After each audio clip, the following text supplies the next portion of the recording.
میں اپنے کمرے میں خوف زدہ بیٹھی ہوئی تھی۔ اماں صحن میں رکھی کرسی پر بیٹھی بے چینی کے عالم میں دائیں بائیں پہلو بدل رہی تھی۔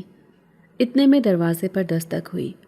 اماں تیزی سے اٹھی اور دروازے کی طرف بھاگی۔ اماں نے دروازہ کھولا، ابا گھر کے اندر داخل ہوئے۔ اماں نے کہا، کیا ہوا مہر النساء کے ابا؟ ابا خاموشی سے سر جھکائے کرسی پر بیٹھ گئے۔ اماں نے چارپائی پر بیٹھتے ہوئے کہا، آپ خاموش کیوں ہیں؟ کچھ تو بولیں، پنچایت میں کیا فیصلہ ہوا ہے؟ ابا نے سر پر پہنی پگڑی اتار کر گود میں رکھی اور رونے لگے۔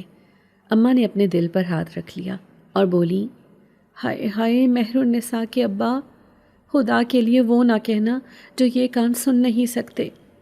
ابا نے روتے ہوئے کہا، بھاگ بری، وہی فیصلہ ہوا ہے جو انہوں نے پہلے بتایا تھا۔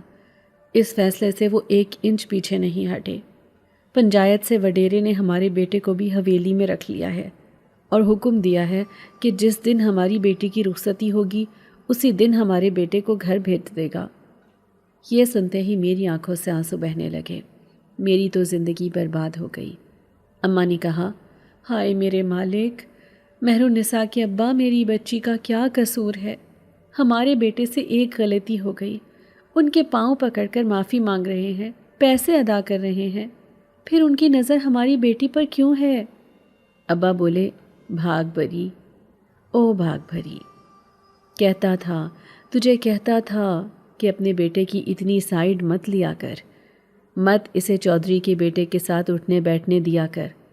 تیرے بیٹے نے چودھری کے بیٹے کو نہر میں دھکا دے دیا ہے اور اس کا خمیازہ اب ہماری بیٹی بھگتے گی۔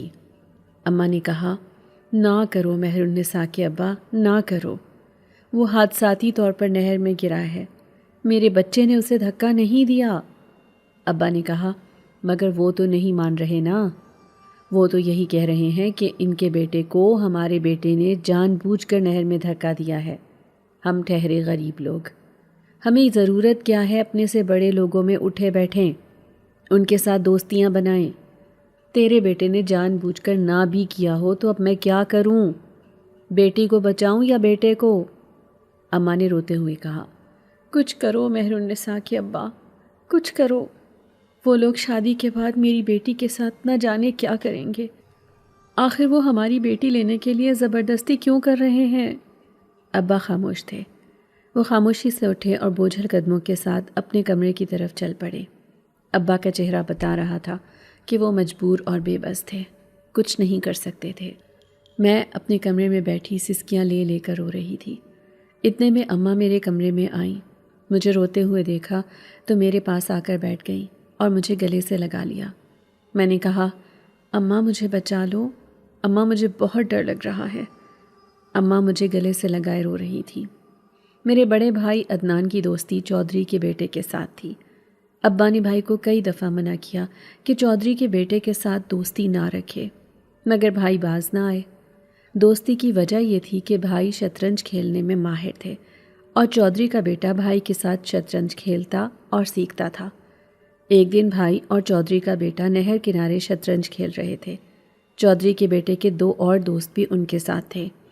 ایک دوست کو بھائی کے ساتھ بہت حسد تھی۔ وہ نہیں چاہتا تھا کہ اس کی دوستی چودھری کے بیٹے کے ساتھ ہو۔ شطرنج کھیلتے ہوئے ہارنے پر چودھری کے بیٹے کا وہ دوست بھائی سے الجھ گیا۔ بات بڑھ گئی۔ چودھری کا بیٹا اسے روکنے لگا۔ بھائی کے کہنے کے مطابق اسی دوران موقع ملتے ہی اس دوست نے چودھری کے بیٹے کو دھکا دیا، وہ سنبھل نہ سکا اور نہر میں جا کر گرا۔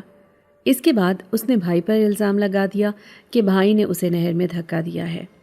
اس کا ایک اور ساتھی، وہ بھی بھائی کے خلاف گواہ بن گیا۔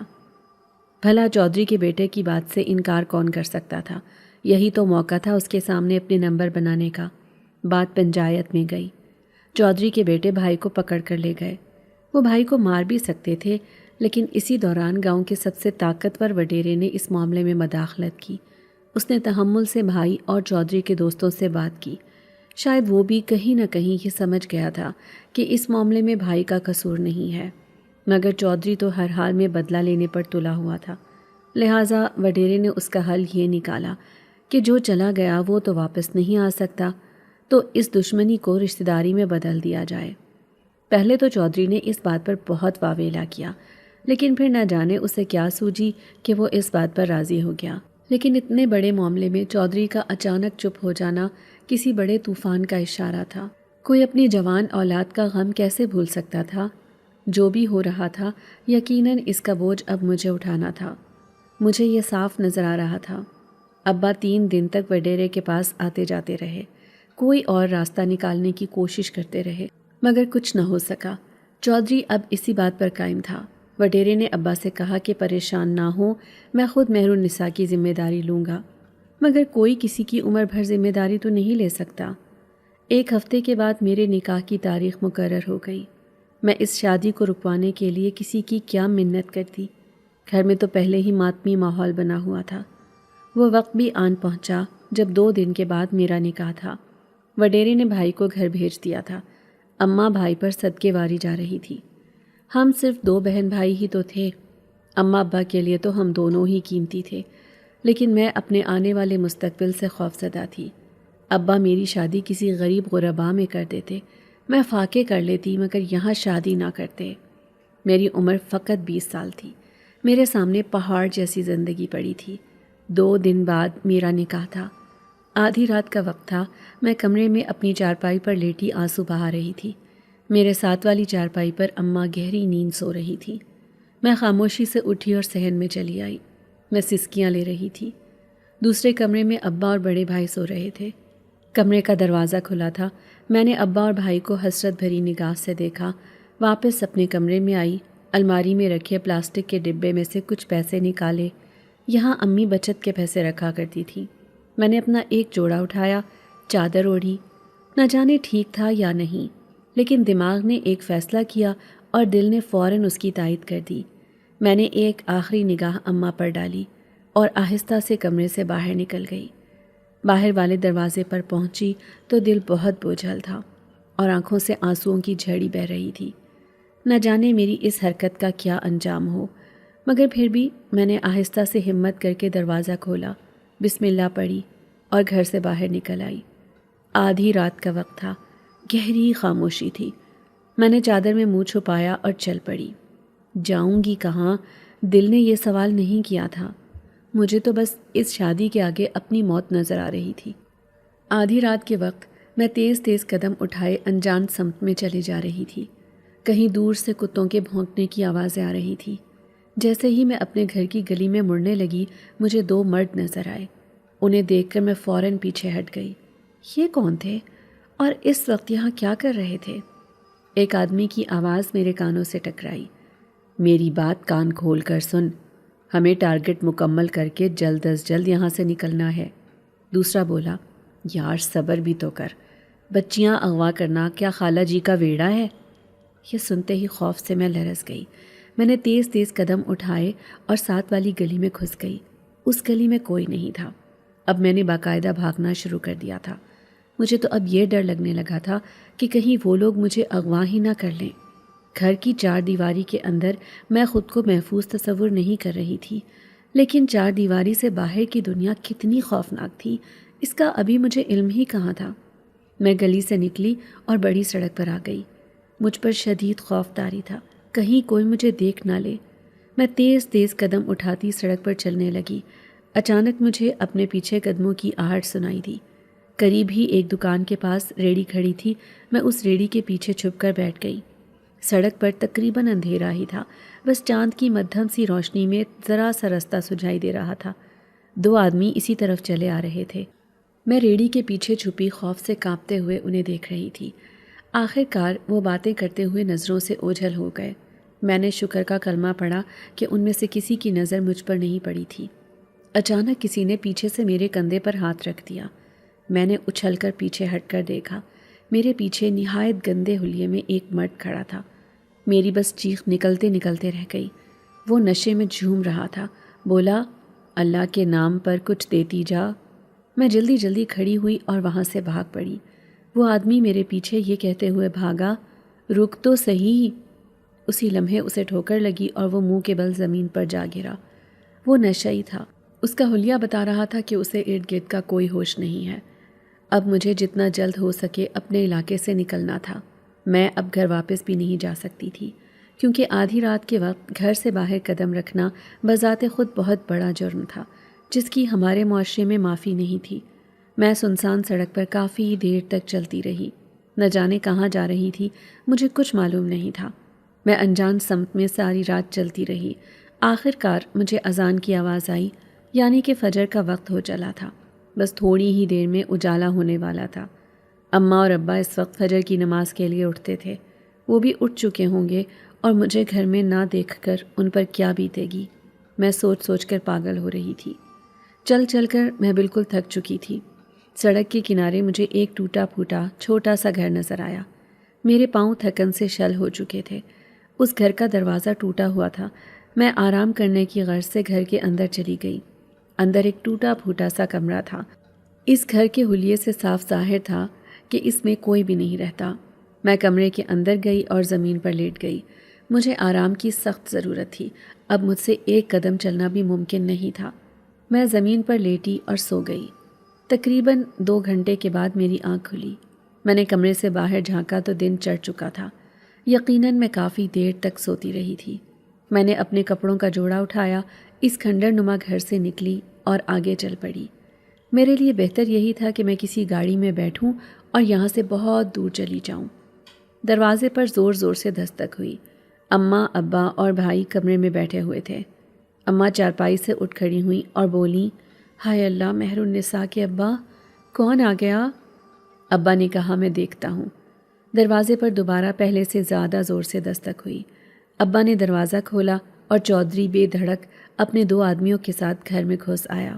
بولا، کہاں ہے بہر النساء؟ بتا مجھے، کہاں ہے تیری بیٹی؟ چودھری نے ابا کو گریبان سے پکڑ لیا۔ اماں اور بھائی بھی کمرے سے باہر نکل آئے۔ بھائی نے کہا، چودھری صاحب، خدا کے لیے ابا کو چھوڑ دیں۔ چودھری نے ابا کو چھوڑا اور بھائی کو ایک زناٹے دار تھپڑ رسید کرتے ہوئے بولا، سب تیری وجہ سے ہو رہا ہے۔ بھائی نے کہا، جتنا مارنا ہے مار لیں، بلکہ ایسا کریں مجھے جان سے ہی مار دیں، لیکن کل کو اگر آپ کو یہ پتہ چلا کہ میں نے نہیں کسی اور نے آپ کے بیٹے کو مارا ہے، اس وقت کیا کریں گے آپ؟ چودھری نے کہا، تب کی تب دیکھی جائے گی، مگر اب کرنا یہ ہے، اس وقت ضروری یہ ہے کہ تم لوگوں نے سمجھا کہ مجھے پتہ نہیں چلے گا۔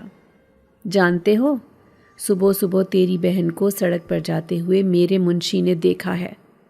اس کے بعد چودھری ابا سے مخاطب ہوا، میری ایک بات یاد رکھنا، میں اپنے بیٹے کی موت کا بدلہ تو لوں گا ہی، اب تو تیری بیٹی نے میری غیرت پر جو ضرب لگائی ہے نا، اس کا بدلہ بھی لوں گا میں۔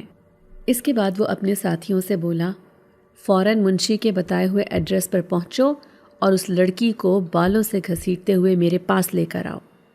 یہ کہہ کر چودھری اپنے ساتھیوں سمیت گھر سے نکل گیا۔ اماں نے کہا، یا اللہ، اب کیا ہوگا؟ اب تو میری بیٹی نہیں بچے گی۔ مہر النساء کے ابا، خدا کے لیے میری بیٹی کو ڈھونڈ لاؤ اس سے پہلے کہ یہ لوگ اسے مار دیں۔ مجھے لگ رہا تھا کہ میں چلتے چلتے کم از کم اپنے علاقے سے تو باہر آ گئی ہوں۔ یہ ایک مارکیٹ تھی اور ہمارے گاؤں میں اتنی بڑی مارکیٹ نہیں تھی۔ گاؤں سے نکل کر ایک قصبہ تھا جو ہمارے گاؤں سے بڑا تھا۔ مجھے یہ مارکیٹ اسی قصبے کی لگ رہی تھی۔ مجھے شک ہوا جیسے کوئی میرے پیچھے ہو۔ یہ دیکھنے کے لیے کہ یہ میرا وہم ہے یا واقعی میں کوئی میرے پیچھے ہے، میں ایک گلی میں مڑی۔ یہاں ایک بہت بڑا سا سٹور تھا۔ میں تیزی سے سٹور کے اندر گھس گئی۔ وہاں بڑے بڑے ریکس تھے جن میں بہت سا سامان رکھا ہوا تھا۔ میں ان کے پیچھے چلی گئی، مگر میری نظر دکان کے دروازے پر تھی۔ اچانک ایک شخص گلی کے اندر آیا اور اسے دیکھ کر میرے اوسان خطا ہو گئے۔ یہ تو چودھری کا منشی تھا۔ اسے کون نہیں جانتا تھا؟ اسے تو سارا گاؤں ہی جانتا تھا۔ گلی میں داخل ہوتے ہی وہ ایسے ادھر ادھر دیکھ رہا تھا جیسے کسی کو ڈھونڈ رہا ہو۔ مجھے یقین ہو چکا تھا کہ وہ مجھے ہی ڈھونڈ رہا تھا۔ وہ میرا پیچھا کر رہا تھا۔ وہ آگے کی طرف چل پڑا۔ اتنے میں سٹور کا ایک ملازم میرے پاس آیا اور بولا، کیا چاہیے آپ کو؟ میں نے چونک کر اسے دیکھا اور بولی، ہاں بھائی، مجھے وہ بسکٹ چاہیے تھے۔ اس نے دوسرے ریک کی طرف اشارہ کرتے ہوئے کہا، بسکٹ وہاں پڑے ہیں۔ میں نے 2 عدد بسکٹ کے ڈبے خریدے۔ دکان سے نکلی، وہیں رکشے والے بھی کھڑے تھے۔ میں نے ایک رکشہ کیا اور اسے کہا کہ بھائی مجھے بس سٹینڈ پر پہنچا دو۔ رکشے والے نے کہا، ٹھیک ہے باجی، آپ بیٹھ جائیں۔ اس نے رکشہ چلایا اور مجھے لے کر بس سٹینڈ کی طرف روانہ ہو گیا۔ یقیناً اب تک منشی نے چودھری کو فون بھی کر دیا ہوگا۔ میرا یہاں سے نکلنا بہت ضروری تھا۔ یہ قصبہ ہمارے گاؤں سے بڑا ہے، مارکیٹ بھی بڑی ہے اور بس سٹینڈ بھی۔ یہ وہی قصبہ ہے جہاں میں 2 بار ابا کے ساتھ عید کے کپڑے خریدنے کے لیے آ چکی تھی۔ اس کا مطلب تھا کہ کل رات میں گاؤں سے تو باہر نکل آئی تھی۔ میں بس سٹینڈ پر پہنچی تو وہاں پر گاڑیاں ہی گاڑیاں کھڑی تھیں۔ کئی گاڑیاں تو بس نکلنے کے لیے تیار ہی تھیں، مگر میں نے کہاں جانا تھا مجھے اس بات کا علم نہیں تھا، لیکن یہاں کھڑے رہنا بھی ٹھیک نہیں تھا۔ میں ہمت کر کے ایک بس میں جا بیٹھی۔ کنڈکٹر آوازیں لگا لگا کر مسافروں کو بلا رہا تھا۔ یہ بس شہر جا رہی تھی۔ ابا سے سنا تھا کہ شہر بہت بڑا ہوتا ہے، اسی لیے میں نے شہر جانے کا ارادہ کیا تاکہ وہاں کوئی مجھے ڈھونڈ نہ سکے۔ ایک ایک کر کے مسافر بس میں سوار ہو رہے تھے۔ بہت انتظار کے بعد گاڑی چل ہی پڑی۔ میں مسلسل خوف زدہ تھی۔ میرا دل بری طرح سے دھڑک رہا تھا کہ کہیں چودھری کے آدمی اور وہ منشی مجھے ڈھونڈتے ہوئے بس میں نہ آ جائیں۔ جب بس چلی تو میں نے اللہ کا شکر ادا کیا۔ میرے ساتھ والی سیٹ پر ایک نوجوان لڑکی بیٹھی تھی۔ اس کے حلیے سے پتہ چل رہا تھا کہ وہ پڑھی لکھی ہے۔ مجھے وقت کا علم بھی نہیں تھا۔ میں نے اس سے وقت پوچھا تو اس نے بتایا کہ صبح کے 11 بجے ہیں۔ میں نے اس کا شکریہ ادا کیا۔ میں نے دوبارہ پوچھا، ہم کب تک شہر پہنچ جائیں گے؟ وہ بولی، پورے 2 گھنٹے لگیں گے۔ میں نے کہا، او اچھا۔ اس نے پوچھا، پہلی بار شہر جا رہی ہو؟ میں نے کہا، جی۔ وہ اور تو کچھ نہ بولی، بس عجیب نظروں سے مجھے دیکھتی رہی تھی۔ میں بس کی سیٹ پر بیٹھی اپنے سامان کو مضبوطی سے تھامے اللہ کا شکر بھی ادا کر رہی تھی اور ساتھ ساتھ یہ دعائیں بھی کر رہی تھی کہ مجھے یہاں آتے ہوئے کسی نے نہ دیکھا ہو۔ مگر میرے لیے سب سے مشکل سوال اب یہ تھا کہ میں شہر پہنچ تو جاؤں گی، مگر وہاں میں کس کے پاس جاؤں گی؟ کیا کروں گی وہاں جا کر؟ 11 بجنے کا مطلب یہ ہے کہ میں ٹھیک 1 بجے شہر پہنچ جاؤں گی۔ اس کے بعد مجھے شام ہونے سے پہلے پہلے اپنے لیے کوئی ٹھکانہ تلاش کرنا ہوگا، اپنے رہنے کے لیے کچھ جگہ ڈھونڈنی ہوگی، اور یہ کیسے ہوگا میں نہیں جانتی تھی۔ میں دل ہی دل میں اللہ سے گڑ گڑا کر مدد مانگنے لگی۔ یہاں تک کا راستہ اس نے میرے لیے آسان کر دیا تھا، آگے بھی وہی آسانی کرنے والا تھا۔ 2 گھنٹے بعد شہر آ گیا۔ میں بس سے اتری اور پیدل ہی بس سٹینڈ سے باہر کی طرف چل پڑی۔ میں یہاں تک تو پہنچ گئی تھی، اب یہاں سے کہاں جاؤں گی یہ نہیں جانتی تھی۔ دل خون کے آنسو رو رہا تھا۔ واپس لوٹتی ہوں تو جو گناہ میں نے نہیں کیے وہ بھی میرے حصے میں ڈال دیے جائیں گے۔ شہر تو بہت بڑا تھا، ان گنت دکانیں تھیں، لوگوں کا ہجوم، رکشہ، ٹیکسی، موٹر سائیکل، گاڑیاں۔ میرا تو دماغ چکرا گیا۔ میں انجان سمت کی طرف چلی جا رہی تھی۔ مجھے بھوک محسوس ہوئی، جگہ جگہ ہوٹل بنے ہوئے تھے۔ میں ابھی ایک سستے سے ہوٹل میں جا بیٹھی، دال روٹی کھائی اور ہوٹل سے نکل آئی۔ مجھے کچھ علم نہیں تھا کہ مجھے کہاں جانا تھا اور میں جا کہاں رہی تھی۔ چلتے چلتے میں ایک گلی سے گزری۔ ایک 9-10 سال کا بچہ بدحواسی کے عالم میں ادھر ادھر اس طرح دیکھ رہا تھا جیسے کسی کو تلاش کر رہا ہو۔ اسی لمحے 14-15 سال کا ایک لڑکا بھاگتا ہوا آیا۔ اس نے دور سے ہی 9-10 سال کے اس بچے کو آواز دی، آصف وہیں رک جا۔ وہ بچہ رک گیا۔ بڑا لڑکا اس کے قریب آیا اور بولا، اب احتشام کو ڈھونڈنے کی ضرورت نہیں ہے۔ آصف نے کہا، کیوں؟ بڑے لڑکے نے کہا، ظہیر بھائی بتا رہے ہیں کہ انہوں نے آخری بار احتشام کو حویلی میں جاتے ہوئے دیکھا تھا، اس کے بعد دوبارہ احتشام کسی کو نظر نہیں آیا۔ آصف نے کہا، بھائی یہ تم کیا کہہ رہے ہو؟ وہ حویلی تو بہت پراسرار ہے، آج تک کوئی بچہ اس حویلی میں جا کر واپس نہیں آیا، اب تک تو 5 بچے گم ہو چکے ہیں۔ دونوں بچوں کی اس گفتگو کو سن کر میں رک گئی۔ میں نے کہا، کیا ہوا بچوں، کیا پریشانی ہے؟ بڑے لڑکے نے کہا، ہمارا دوست گم ہو گیا ہے، پچھلے 5 گھنٹے سے نہیں مل رہا۔ ابھی کسی نے بتایا ہے کہ انہوں نے ہمارے دوست کو آخری بار فرقان پیلس کی طرف جاتے ہوئے دیکھا تھا۔ فرقان پیلس بہت بڑی حویلی ہے، وہ برسوں سے ویران پڑی ہے، اس حویلی میں جو بھی جاتا ہے گم ہو جاتا ہے۔ میں نے حیرت سے کہا، اچھا لیکن ایسا کیسے ہو سکتا ہے؟ چھوٹا بچہ آصف بولا، لگتا ہے آپ یہاں نئی آئی ہیں، اسی لیے آپ حیران ہو رہی ہیں، کیونکہ یہاں کے لوگوں کے لیے تو یہ کوئی نئی بات نہیں ہے، ہر کوئی اس حویلی کی حقیقت کو جانتا ہے، اسی لیے تو اس حویلی کے اندر کوئی جاتا نہیں ہے۔ یہ کہہ کر دونوں بچے آگے چل پڑے۔ میں نے کہا، اچھا رکو۔ بچوں نے مڑ کر میری طرف دیکھا۔ میں نے کہا، ویسے وہ حویلی ہے کہاں؟ میں بھی اس حویلی کو دیکھنا چاہتی ہوں۔ بڑے لڑکے نے کہا، آنٹی یہاں سے 2 گلیاں چھوڑ کر ایک کھلی جگہ آئے گی، وہاں آپ کو ایک بہت پرانی کھنڈر نما حویلی نظر آئے گی۔ جب آپ حویلی کے قریب جائیں گی تو وہاں فرقان پیلس لکھا ہوگا، لیکن غلطی سے بھی اس حویلی کے اندر مت جائیے گا، کیونکہ یہاں ایک نہیں ایسے کئی واقعات ہو چکے ہیں۔ اب ہم چلتے ہیں، ہم نے گھر بھی جانا ہے اور ہم نے اپنے انکل کو یہ بات بتانی ہے۔ میں نے کہا، ٹھیک ہے بچوں، تمہارا بہت شکریہ، جاؤ تم لوگ۔ وہ دونوں بچے چلے گئے۔ میں اب اس حویلی کی طرف چل پڑی۔ میں بچپن میں اماں سے بھوت پریت کی کہانیاں بڑے شوق سے سنا کرتی تھی۔ میری اماں نے بھی پرائمری تک تعلیم حاصل کی ہوئی ہے، وہ اردو لکھنا اور پڑھنا جانتی ہیں۔ مجھے بھی اماں نے پرائمری تک پڑھوایا تھا۔ میں جب چھوٹی تھی تو اماں ابا سے کہانیاں منگوایا کرتی تھیں اور مجھے کہانیاں پڑھ کر سنایا کرتی تھی۔ ابا کے مطابق ہمارا گاؤں بہت قدیم ہے۔ ہمارے گاؤں میں بھی 2 بہت بڑی بلڈنگز بنی ہوئی تھیں جو کہ انگریزوں کے زمانے کی تھی۔ ہمارے گاؤں کے بزرگ اکثر اپنے بچوں کو وہ عمارتیں دکھانے لے کر جاتے رہتے تھے، لیکن یہ بچے جو باتیں کر کے گئے تھے وہ میرے لیے بہت حیران کن تھی۔ ہو سکتا ہے کہ شاید یہ افسانہ ہو، بنی بنائی کہانیاں ہوں۔ میں بچوں کے بتائے ہوئے پتے کے مطابق حویلی کی طرف چلی جا رہی تھی۔ اب میں حویلی کے سامنے پہنچ چکی تھی۔ اتنی بڑی حویلی کو دیکھ کر میں تو دنگ رہ گئی۔ یقیناً یہ بہت پرانی عمارت تھی جو کہ اب کافی ٹوٹ پھوٹ چکی تھی، مگر حویلی کے اندر جانے کی میری ہمت نہ ہوئی۔ حویلی کے عین سامنے درختوں کا جھنڈ تھا۔ میں ان کے بیچوں بیچ بیٹھ گئی۔ شام بھی ہونے والی تھی اور ابھی تو رات بھی گزارنا تھی۔ دل میں بار بار ایک ہی خیال آ رہا تھا، شاید میں نے گھر چھوڑ کر غلطی کی ہے۔ چل چل کر اب تو میرے پاؤں شل ہو چکے تھے۔ میں درختوں کے جھنڈ میں ایک درخت سے ٹیک لگا کر بیٹھ گئی۔ وہیں بیٹھے بیٹھے مجھے نیند آ گئی۔ مجھے پتہ ہی نہیں چلا اور میری آنکھ تب کھلی جب ایک شخص مجھے ہلا ہلا کر جگانے کی کوشش کر رہا تھا اور کہہ رہا تھا، سنو، کون ہو تم؟ کون ہو تم؟ سنو، اٹھو۔ میں ہڑبڑا کر اٹھ بیٹھی۔ میں آنکھیں پھاڑے اس اجنبی کو دیکھ رہی تھی۔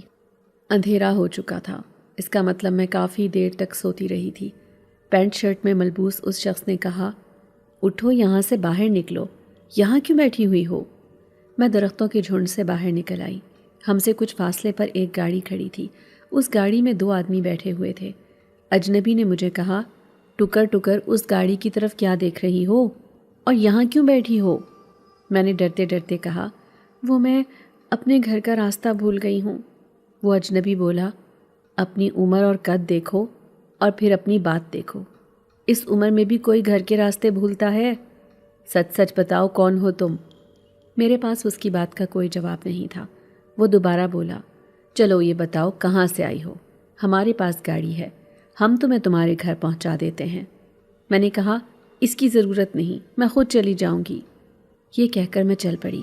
اس نے میرا ہاتھ پکڑ لیا اور بولا، تمہاری شکل بتا رہی ہے کہ تم اپنے گھر سے بھاگ کر آئی ہو، اس لیے میرے ساتھ چلو۔ اس نے مجھے اپنی طرف کھینچا۔ میرے دماغ میں خطرے کی گھنٹیاں بجنے لگیں۔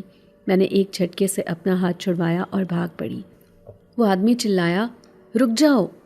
اسی اثنا میں گاڑی میں سے دوسرا شخص نکلا۔ اسے دیکھ کر تو میری روح فنا ہو گئی۔ وہ دونوں ہٹے کٹے آدمی تھے اور میں ایک کمزور سی لڑکی۔ میں ان کا مقابلہ نہیں کر سکتی تھی۔ میں حویلی کے اندر جانا نہیں چاہتی تھی، لیکن مجبوراً حویلی کے ٹوٹے گیٹ سے بھاگتی ہوئی میں حویلی کے اندر داخل ہو گئی۔ میں جانتی تھی کہ اس حویلی کی شہرت ایسی ہے کہ میرے پیچھے اس حویلی کے اندر آنے کی حماقت کوئی نہیں کرے گا۔ وہی شخص چلایا، سنو، اس حویلی کے اندر مت جاؤ، ہم تمہیں کچھ نہیں کہیں گے۔ میں نے مڑ کر دیکھا۔ تینوں آدمی حویلی سے باہر کھڑے مجھے ہی دیکھ رہے تھے، لیکن وہ اس سنسان حویلی کے اندر نہیں آ رہے تھے۔ چند ہی لمحوں کے بعد وہ تینوں گاڑی میں بیٹھے اور وہاں سے چلے گئے۔ وہ مجھے پکڑنے کے لیے اس ویران حویلی کے اندر بھی آ سکتے تھے، مگر نہیں آئے۔ اس سے مجھے یقین ہو گیا کہ واقعی جنات کا اس حویلی سے کوئی تعلق ہے، لیکن اب رات ہو چکی تھی اور میں یہ رات کھلے آسمان تلے نہیں گزار سکتی تھی۔ جنات سے تو شاید بچ جاتی، مگر انسانوں کے روپ میں چلتے پھرتے شیطانوں سے مجھے کون بچاتا؟ میں حویلی کے اندر کی طرف چل پڑی۔ میرے پاس صرف ایک شاپر تھا جس میں میرا ایک جوڑا اور بسکٹ کے 2 ڈبے رکھے ہوئے تھے۔ حویلی کے بہت بڑے صحن میں اونچے اونچے درخت لگے تھے۔ ہلکی ہلکی ہوا چل رہی تھی اور ڈھیروں پتے حویلی کے صحن میں بکھرے ہوئے تھے۔ میں نے حویلی کا دروازہ کھولنے کے لیے اسے ہاتھ لگایا ہی تھا کہ حویلی کا دروازہ خود بخود کھل گیا۔ میں حویلی کے اندر داخل ہو گئی۔ اب مجھے سچ میں خوف آ رہا تھا، کیونکہ اتنی بڑی حویلی کا اتنا بڑا دروازہ خود بخود کیسے کھل سکتا تھا۔ حویلی اندر سے بہت خوبصورت تھی، لیکن برسوں بند رہنے کی وجہ سے اس کی خوبصورتی یا تو ماند پڑ چکی تھی یا ٹوٹ پھوٹ کا شکار ہو چکی تھی۔ جو لوگ اس حویلی میں رہتے رہے تھے، ان کا زیر استعمال فرنیچر ابھی تک اس حویلی میں رکھا ہوا تھا۔ حویلی کا فرنیچر اور متعدد ساز و سامان بڑے بڑے کپڑوں سے ڈھکا ہوا تھا۔ حیرت کی بات یہ تھی کہ حویلی کے مالکوں نے بھی جب اس حویلی کو چھوڑا ہوگا تو کیا انہیں علم تھا کہ وہ دوبارہ یہاں نہیں آئیں گے یا ایک لمبے عرصے تک نہیں آئیں گے؟ تبھی تو انہوں نے گھر کے ساز و سامان کو اس طرح سے ڈھانپا تھا۔ اور یہی نہیں، اندر زیرو کا بلب بھی جل رہا تھا۔ اگر یہ حویلی برسوں سے بند تھی تو زیرو کا بلب کیسے جل سکتا تھا؟ میرے ابا گھر کے لیے جو بلب لے کر آتے تھے وہ زیادہ سے زیادہ 1 سال چلتا تھا، پھر فیوز ہو جاتا تھا اور ابا کو نیا بلب لانا ہوتا تھا۔ تو اس حویلی میں زیرو کا بلب اب تک کیسے چل رہا تھا؟ رات کا وقت تھا، مجھے مزید آگے جانے کی ہمت نہ ہوئی۔ میں وہیں زمین پر لیٹ گئی۔ کافی دیر تک میں خلاؤں میں گھورتی رہی اور پھر مجھے نیند آ گئی۔ صبح میری آنکھ کھلی، میں اٹھ بیٹھی۔ میں بہت اچھا محسوس کر رہی تھی، بہت تھکی ہوئی تھی اور کئی دنوں کے بعد مجھے اتنے سکون کی نیند آئی تھی۔ میں نے حویلی پر ایک نظر ڈالی اور سوچنے لگی، پتہ نہیں کون اس حویلی کو پراسرار حویلی کہتا ہے۔ اگر یہاں کوئی بھوت ہوتے تو میں رات اتنے سکون سے کیوں سوتی؟ مجھے پیاس لگی ہوئی تھی۔ میں اٹھی اور باورچی خانہ تلاش کرنے لگی۔ ایک کمرہ کھولا تو وہ باورچی خانہ ہی تھا، جیسے شہروں میں ہوتا ہے۔ گاؤں کے وڈیرے نے بھی اپنی حویلی کا باورچی خانہ شہر کے باورچی خانے کی طرز پر بنوایا تھا، اسی لیے مجھے اس کا علم تھا۔ میں نے نلکا کھولا تو اس میں پانی آ رہا تھا۔ یہ دیکھ کر مجھے بہت خوشی ہوئی۔ میں نے منہ ہاتھ دھویا اور جی بھر کر پانی پیا۔ ظاہر ہے باورچی خانے میں کھانے کے لیے تو کچھ تھا نہیں۔ مجھے اپنے بسکٹ یاد آئے۔ میں باورچی خانے سے نکلی۔ جس جگہ دروازے کے پاس میں رات کو سوئی تھی وہاں میرا شاپر پڑا تھا، جس میں میرے کپڑوں کا ایک جوڑا اور بسکٹ کے 2 ڈبے پڑے ہوئے تھے۔ میں نے شاپر اٹھایا اور اس میں سے بسکٹ نکالنے ہی لگی تھی کہ اچانک میری نظر اس دروازے پر پڑی جس سے میں اندر آئی تھی۔ جس جگہ دروازہ تھا اب وہاں دروازہ نہیں تھا۔ میں نے جلدی سے بسکٹ کا ڈبہ واپس شاپر کے اندر رکھا۔ میری بھوک مٹ چکی تھی۔ دائیں بائیں باہر جانے کا دروازہ ڈھونڈنے لگی، مگر کہیں بھی باہر جانے کا دروازہ نہیں تھا۔ ہر طرف دیوار ہی دیوار تھی، لیکن ایک شیشوں کی بڑی کھڑکی جس کے آگے بڑے بڑے پردے لٹک رہے تھے۔ میں نے وہ پردے ہٹائے۔ باہر صبح ہو چکی تھی، شاید صبح کے 8 یا 9 بجے ہوں گے۔ باہر کوئی نہیں تھا۔ میں کسے پکارتی، کسے بلاتی؟ اچانک حویلی کے گیٹ کے سامنے سے 2 مرد گزرے۔ وہ پیدل تھے۔ میں انہیں ہاتھ ہلا ہلا کر پکارنے لگی، بات سنیں، بات سنیں، مگر وہ چلے گئے۔ اتنی بڑی حویلی تھی، میں حویلی کے اندر قید ہو چکی تھی۔ بھلا میری آواز باہر کیسے جاتی؟ ایک ہی صورت تھی کہ میں اسی کھڑکی کے پاس بیٹھی رہتی اور ہر آنے جانے والے کو ہاتھ سے اشارہ کرتی۔ مجھ پر نظر پڑنے کی صورت میں ہی کوئی میری طرف آ سکتا تھا۔ تھوڑی دیر انتظار کے بعد وہاں کوئی نہ آیا تو میں وہیں نیچے بیٹھ گئی۔ اس وقت میرے اوسان خطا ہو گئے جب مجھے حویلی کے اندر سے بچوں کے ہنسنے اور کھیلنے کی آوازیں آنے لگیں۔ میں کھڑی ہوئی اور اس آواز کی سمت چل پڑی۔ یہ حویلی 3 منزلہ تھی۔ آوازیں دوسری منزل سے آ رہی تھیں۔ اندر سیڑھیاں بھی تھیں۔ میں سیڑھیوں سے ہوتی ہوئی اوپر کی طرف چل پڑی۔ آوازیں مسلسل آ رہی تھیں۔ جیسے ہی میں دوسری منزل پر پہنچی، میں نے راہداری میں 3 بچوں کو کھیلتے ہوئے دیکھا۔ ان کی عمریں کم و بیش یہی کوئی 8، 10، 12 سال کی ہوں گی۔ وہ ایک دوسرے کو پکڑ رہے تھے اور ہنس رہے تھے۔ میں چھپ کر انہیں دیکھنے لگی۔ کہیں یہ وہی بچے تو نہیں جو غائب ہوئے تھے؟ اگر یہ وہی بچے ہیں تو وہ اتنی بے فکری سے یہاں کیوں کھیل رہے ہیں؟ کیا انہیں اپنا گھر، اپنے ماں باپ یاد نہیں آ رہے؟ اسی اثنا میں ایک عورت بچوں کے پاس آ پہنچی۔ وہ بولی، بچوں کھیلنا بند کرو، چلو آؤ کھانا کھا لو، شاباش جلدی آؤ۔ بچے ہنستے ہوئے اس عورت کے پیچھے چل پڑے۔ راہداری کے عین سامنے ایک کمرہ تھا جس کا دروازہ بہت بڑا اور خوبصورت تھا۔ عورت بچوں سمیت اس کمرے میں داخل ہو گئی، مگر میری حیرت کی انتہا نہ رہی جب میں نے یہ دیکھا کہ وہ دروازہ کھولے بغیر بند دروازے سے اندر چلے گئے۔ یہ کیسے ممکن تھا؟ یقیناً وہ انسان نہیں تھے۔ خوف کے مارے میری جان نکل گئی۔ میں نیچے کی طرف بھاگی۔ میں واپس اسی جگہ آ کر بیٹھ گئی۔ میرے ماتھے پر پسینہ آیا ہوا تھا۔ میں نے پسینہ صاف کیا۔ اب مجھے یقین ہو گیا تھا کہ اس حویلی کے بارے میں جو کچھ مشہور ہے وہ بالکل درست ہے۔ پورا دن میں کھڑکی کے پاس اسی جگہ بیٹھی رہی، مگر کوئی غیر معمولی بات نہ ہوئی۔ جب تھک جاتی تو وہیں فرش پر لیٹ جاتی۔ زیرو کے بلب کی روشنی سے دل تنگ ہوتا تو کھڑکی کے پاس بیٹھ جاتی اور باہر کی روشنی اور کھلا آسمان دیکھتی رہتی۔ کہیں دوپہر کے بعد ایک بڑی گاڑی حویلی کے باہر آ کر رکی۔ 4 افراد گاڑی سے نکلے اور حویلی کے سامنے کھڑے ہو کر باتیں کرنے لگے۔ اس کے بعد وہ حویلی کے ٹوٹے ہوئے گیٹ سے اندر آئے۔ میری آنکھوں میں امید کی کرن چمکی۔ میں زور زور سے ہاتھ ہلا ہلا کر انہیں متوجہ کرنے کی کوشش کرنے لگی۔ میں نے انہیں پکارا بھی، یہاں دیکھیں، ادھر دیکھیں، مگر وہ حویلی کی طرف دیکھ دیکھ کر باتیں کر رہے تھے، مجھے نہیں دیکھ رہے تھے۔ میں مسلسل ہاتھ ہلا رہی تھی۔ وہ لوگ یوں لگ رہا تھا جیسے مجھے دیکھتے ہوئے بھی مجھ سے بے خبر تھے، شاید انہیں میں نظر ہی نہیں آ رہی تھی۔ تھوڑی دیر وہ آپس میں باتیں کرتے رہے، مگر وہ حویلی کے اندر نہیں آئے اور چلے گئے۔ یہ دیکھ کر مجھے بہت مایوسی ہوئی۔ میں 2 دن سے اسی جگہ پر بیٹھی تھی، بسکٹ کھا کر اور پانی پی پی کر گزارا کر لیتی۔ اللہ کی مدد کا انتظار کرتی رہی۔ آدھی رات کا وقت تھا، آوازیں سن کر میری آنکھ کھل گئی۔ حویلی سے باہر لان بنا ہوا تھا، یہ آوازیں وہیں سے آ رہی تھیں۔ میں ہلکا سا پردہ ہٹا کر دیکھنے لگی۔ وہی 3 بچے آدھی رات کے وقت لان میں کھیل رہے تھے اور ان کی ماں ان کے قریب کھڑی انہیں دیکھ کر مسکرا رہی تھی۔ اچانک اس عورت نے میری طرف غصے سے دیکھا۔ میری جان نکل گئی۔ میں نے پردہ ٹھیک کیا اور دوبارہ کونے میں ہی سمٹ کر بیٹھ گئی۔ اس حویلی میں ایک جن نہیں تھا، جنات رہتے تھے، مگر وہ بچے کہاں گئے جو اس حویلی میں آئے اور گم ہو گئے؟ رات اسی طرح سوتے جاگتے گزر گئی۔ اگلی صبح میں نے بھی کمر کس لی تھی۔ مجھے یہاں سے نکلنے کا راستہ ڈھونڈنا ہوگا۔ اگر میں اسی طرح یہاں پر بیٹھی رہی تو میں تو بھوک سے مر جاؤں گی۔ میں نے ہمت کی اور حویلی میں گھومنے پھرنے لگی۔ کوئی تو رستہ ہوگا جو مجھے یہاں سے باہر لے جائے گا۔ اس 3 منزلہ حویلی میں ہر طرف کمرے ہی کمرے تھے۔ یہ ایک بھول بھلیاں جیسی حویلی تھی جہاں بندہ ویسے ہی گم ہو جائے۔ تیسری منزل پر میں ایک کمرے میں گئی اور یہ دیکھ کر دنگ رہ گئی کہ یہ ایک بہت بڑا ہال کمرہ تھا۔ کمروں کے بیچوں بیچ شیشے سے ایک کمرہ بنا ہوا تھا جس کے اندر مختلف عمروں کے 5 بچے قید تھے۔ بچے مجھے دیکھتے ہی اٹھ کر کھڑے ہو گئے اور مجھے اپنی طرف بلانے لگے۔ میں ڈرتے ڈرتے ان کے قریب گئی۔ شیشے سے بنا کمرہ چاروں طرف سے بند تھا۔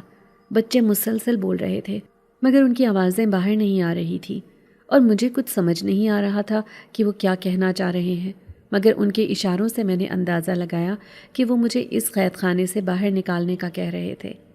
کمرے کے اندر بلب کے بجائے جگہ جگہ رکھی قندیلیں جل رہی تھیں۔ اسی دوران مجھے قدموں کی آہٹ سنائی دی۔ میں جلدی سے بھاگ کر دروازے کے پیچھے چھپ گئی۔ کمرے کا دروازہ کھلا۔ وہی عورت جسے میں 3 دن سے یہاں دیکھ رہی تھی کمرے کے اندر داخل ہوئی۔ بچے اسے دیکھتے ہی سہم کر بیٹھ گئے۔ اس نے ایک قندیل اٹھائی اور دوبارہ کمرے سے باہر چلی گئی۔ میں سانس روکے دروازے کے پیچھے چھپی اسے دیکھ رہی تھی۔ جیسے ہی وہ کمرے سے نکلی میں بچوں کے پاس آئی۔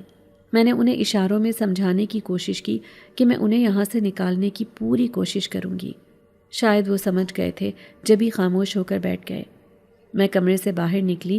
باہر کوئی نظر نہیں آیا تھا۔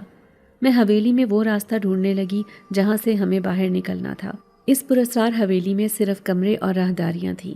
میں ایک کمرے میں گئی اور یہ دیکھ کر حیران رہ گئی کہ کمرے کے اندر چھت پر ایک بڑا سوراخ تھا جس سے دھوپ کمرے کے اندر آ رہی تھی۔ کمرے کے درمیان گملے میں ایک کانٹے دار پودا لگا ہوا تھا۔ وہ پودا کافی بڑا تھا۔ میں اس پودے کے قریب آئی۔ مجھے یہ سب بہت عجیب لگ رہا تھا۔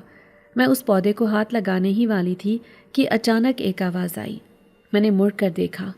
میرے پیچھے وہی عورت کھڑی تھی جو یقیناً جن زادی تھی۔ اس کے کھلے بال اس کے چہرے پر بکھرے ہوئے تھے۔ وہ چلائی، خبردار جو اس پودے کو ہاتھ لگایا، پیچھے ہٹ جاؤ۔ میں خوفزدہ نظروں سے اسے دیکھتے ہوئے پیچھے ہٹی اور پودے سے ٹکرائی۔ وہ غصے سے چنگھاڑتے ہوئے میری طرف بڑھی۔ میں نے خوف کے مارے اس کانٹے دار پودے کو پکڑ لیا۔ اس نے اپنا ہاتھ میری طرف بڑھایا۔ اس سے پہلے کہ وہ مجھے پکڑتی میری آنکھوں کے سامنے اندھیرا چھا گیا۔ ہر طرف دھواں پھیل گیا۔ ہاتھ کو ہاتھ سجائی نہیں دے رہا تھا۔ میرا جسم زمین سے چند فٹ اوپر اٹھا اور ہوا میں تیرنے لگا۔ یہ سب کیا ہو رہا تھا؟ چند لمحے یہی کیفیت رہی اور اس کے بعد میرے قدم زمین پر آ لگے۔ دھواں چھٹنے لگا۔ میں دھواں چھٹنے کا انتظار کر رہی تھی۔ نہ جانے وہ جنزادی اب بھی تھی یا جا چکی تھی۔ جیسے ہی دھواں چھٹا میں یہ دیکھ کر دم بخود رہ گئی کہ میں ایک باغ میں کھڑی تھی۔ یہ نہایت خوبصورت باغ تھا۔ ہر طرف پھول ہی پھول کھلے ہوئے تھے۔ کئی پھول تو ایسے تھے کہ میں نے آج سے پہلے کبھی نہیں دیکھے تھے۔ یقیناً میں حویلی سے باہر آ چکی تھی۔ وہ کانٹے دار پودا کیا حویلی سے باہر آنے کا راستہ تھا؟ میں خود سے سوال کر ہی رہی تھی، مگر یہ کون سی جگہ تھی؟ ابھی میں یہ سب دیکھ رہی تھی کہ ایک جوان لڑکی آئی اور بولی، میرے ساتھ آ جاؤ، تمہیں ملکہ بلا رہی ہیں۔ کیا ملکہ؟ میں کس دنیا میں آ چکی تھی؟ میں منہ ہی منہ میں بڑبڑائی اور خاموشی سے اس کے پیچھے چل پڑی۔ وہ مجھے ایک محل میں لے گئی۔ چلتے چلتے ہم ایک کمرے کے سامنے رکی۔ وہ بولی، یہ ملکہ کا کمرہ خاص ہے، تم یہیں میرا انتظار کرو۔ یہ کہہ کر وہ کمرے میں چلی گئی۔ میں کمرے سے باہر کھڑی تھی۔ چند ساعتوں بعد وہ واپس آئی اور بولی، ملکہ بلا رہی ہیں، اندر آ جاؤ۔ میں ڈرتے ڈرتے اندر چلی گئی۔ اف اللہ، اتنا خوبصورت کمرہ! میں نے تو اتنا خوبصورت کمرہ کبھی خواب میں بھی نہیں دیکھا تھا۔ خوبصورت پلنگ کے ساتھ ایک بہت بڑی خوبصورت دیو ہیکل کرسی رکھی ہوئی تھی اور ایک نہایت حسین عورت اس پر بیٹھی تھی۔ اپنی شان و شوکت سے وہ واقعی ملکہ لگ رہی تھی۔ مجھے کمرے میں لانے والی لڑکی ادب سے ہاتھ باندھے سر جھکائے ملکہ کے سامنے کھڑی ہو گئی۔ ملکہ بولی، کہو جنزادی، اس نے کچھ بتایا؟ جنزادی؟ یہ سنتے ہی میرے کان کھڑے ہو گئے۔ جنزادی نے کہا، نہیں ملکہ، میں تو اسے سیدھا آپ کے پاس لے آئی ہوں۔ ملکہ نے ہوں کہا اور بولی، اے انسان زادی، تو یہاں کیا کر رہی ہے؟ ہماری دنیا میں کیسے آئی؟ میں نے کہا، مجھے کچھ علم نہیں، میں تو وہاں حویلی میں تھی اور میں نے وہاں ایک کانٹے دار پودے کو ہاتھ لگایا تھا، مگر اس حویلی میں ایک جننی رہتی ہے۔ وہ حویلی میں آنے والے ہر انسان کو قید کر لیتی ہے۔ ابھی بھی اس نے 5 بچوں کو وہاں قید کر رکھا ہے۔ ان بچوں کو بچا لیں، کہیں ایسا نہ ہو کہ وہ ان بچوں کو مار دے۔ یہ سن کر ملکہ کرسی سے اٹھ کر کھڑی ہو گئی اور بولی، یہ تو کیا کہہ رہی ہے؟ اس کے بعد ملکہ نے چند لمحوں کے لیے اپنی آنکھیں بند کیں اور ساکت کھڑی ہو گئی۔ چند لمحوں کے بعد اس نے اپنی آنکھیں کھولیں اور بولی، جنزادی، یہ سب کیا ہو رہا ہے؟ ارمینا جنزادی برسوں سے کہاں غائب ہے؟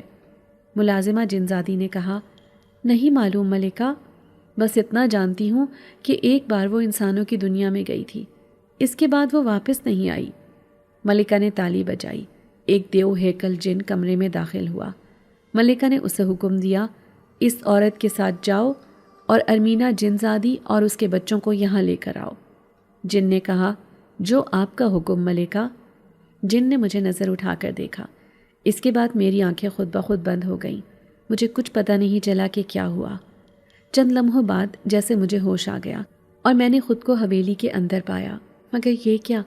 میرے آگے دیو ہیکل جن کھڑا تھا، جبکہ ہمارے سامنے وہی جنزادی اپنے 3 بچوں اور قید کیے گئے ان بچوں کے ساتھ کھڑی تھی۔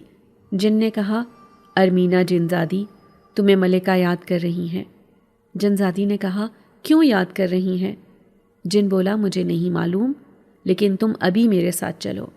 جنزادی غصے سے بولی، یہاں سے چلے جاؤ ورنہ میں ان بچوں کو مار دوں گی۔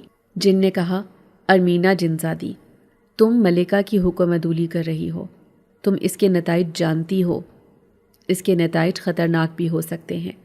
جنزادی غصے سے گرجی، میری یہی دنیا ہے اور میں یہاں ملکہ کے حکم کی پابند نہیں ہوں۔ یہ سنتے ہی جن کو غصہ آ گیا۔ اس نے اپنے ہاتھ ہوا میں بلند کیے۔ اسی وقت حویلی کے اندر طوفان آ گیا۔ کھڑکیاں دروازے بند تھے، مگر نہ جانے طوفان کہاں سے اندر آ رہا تھا۔ جنزادی نے دیو ہیکل جن پر حملہ کر دیا۔ یقیناً وہ بہت طاقتور تھی۔ جیسے اس نے جن پر حملہ کیا، اس سے صاف نظر آ رہا تھا۔ طوفان رک گیا۔ ادھر 5 بچے دوڑ کر میرے پاس آ گئے۔ جنزادی نے یہ دیکھا تو وہ میری طرف لپکی۔ بچے میرے پیچھے چھپ گئے، مگر اس سے پہلے کہ وہ مجھے نقصان پہنچاتی، جن نے جادو کے زور سے اسے روک دیا۔ وہ ساکت کھڑی رہ گئی تھی، اپنی جگہ سے ہل بھی نہیں سکتی تھی۔ میں اور بچے چند قدم پیچھے ہٹے۔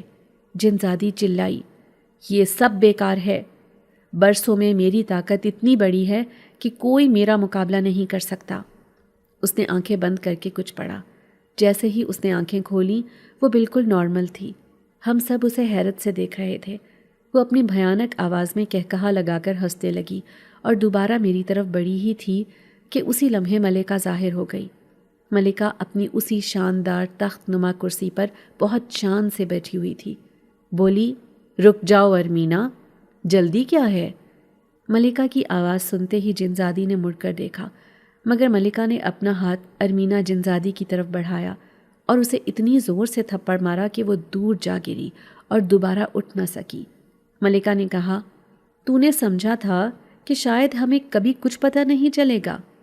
طاقت کے گھمنڈ نے تیری آنکھوں پر پٹی باندھ دی ہے۔ دیو ہیکل جن نے ارمینا جنزادی کو قابو کر لیا۔ ملکہ نے اسے حکم دیا کہ اسے اور اس کے بچوں کو لے جاؤ اور اسے قید خانے میں ڈال دو، اور اس کے بچوں کو ہمارے آنے تک سردار یاقوت کے حوالے کر دو۔ جن نے جھک کر ملکہ کو سلام کیا اور جنزادی ارمینا اور اس کے بچوں کو لے کر وہاں سے غائب ہو گیا۔ ملکہ مجھے دیکھ کر مسکرائی اور بولی، تم بہادر لڑکی ہو اور شاید کسی پریشانی میں مبتلا ہو۔ اس کے بعد ملکہ نے اپنی انگلی سے ایک انگوٹھی نکالی اور مجھے دیتے ہوئے بولی، یہ انگوٹھی پہن لو اور گھر لوٹ جاؤ۔ یہ انگوٹھی تمہیں ہر مصیبت سے بچائے گی۔